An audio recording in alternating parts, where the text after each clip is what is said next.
volontaire bambou à Ban Teshma, dans le nord-ouest du Cambodge. On est volontaire bambou depuis à peu près un an et on a décidé de signer pour une nouvelle année.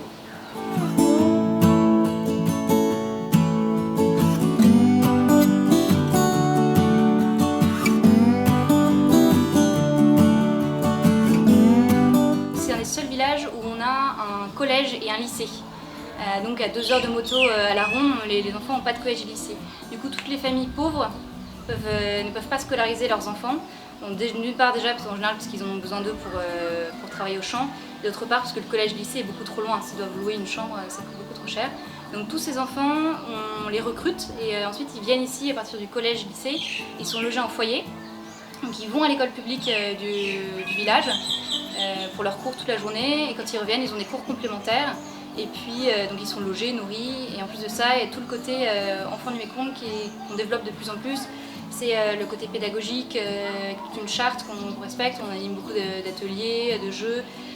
Ils ont aussi une bibliothèque, ils ont des cours de français, un labo de langue en anglais, des choses qui leur permettent vraiment de progresser et en même temps de s'épanouir personnellement. On a beaucoup de chance qu'en plus ici on travaille avec notamment un travailleur social qui est là depuis 15 ans. Notre cuisinière aussi elle est là depuis 15 ans, donc ils sont super habitués à travailler avec des occidentaux, ce qui aide. et puis du coup c'est une super équipe très bien soudée qui travaille ensemble depuis longtemps. Travailleur social avec qui moi je travaille, elle travaille depuis 2 ans ici. Elle a mon âge donc on s'entend super bien et puis elle a été fille à l'enfant du Mékong pendant des années. Du coup on est entouré d'une très bonne équipe.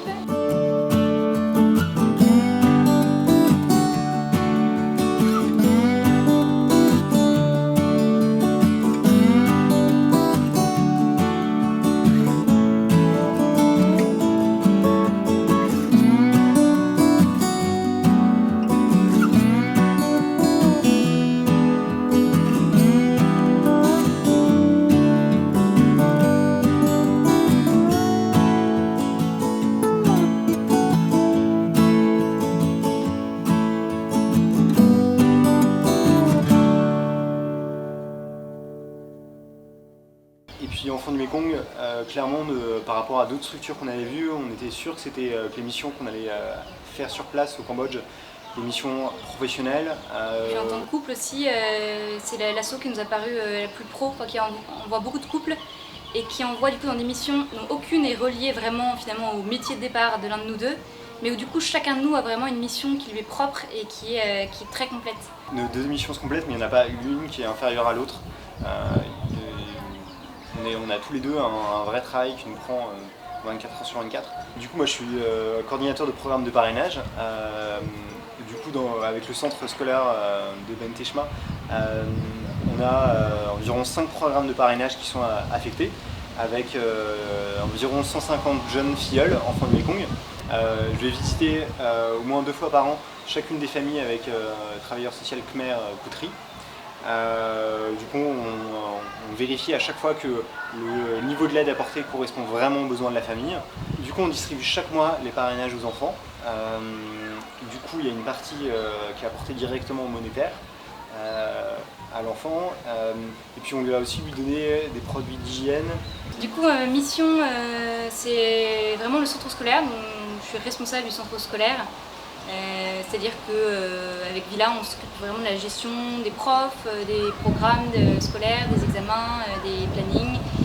Puis, alors ça c'est vraiment ma part juste à moi, la comptabilité. Grande joie. Donc la comptabilité, tous les bilans qu'on envoie du coup au responsable du pays et à Agnières à la fois pour la gestion financière du centre. Et puis en plus de ça, on a aussi 3 maternelles.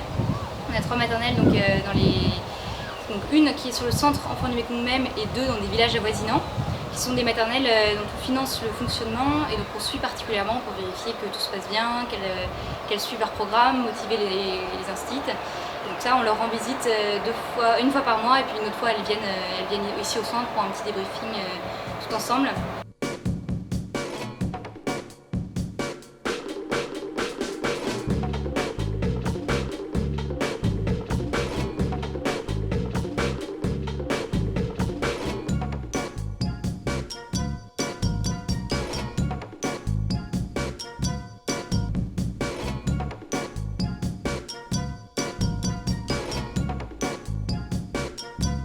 c'est hyper précieux pour un engagement futur, ça nous apprend énormément et ça nous donne envie de revenir et de faire aussi beaucoup de choses en France.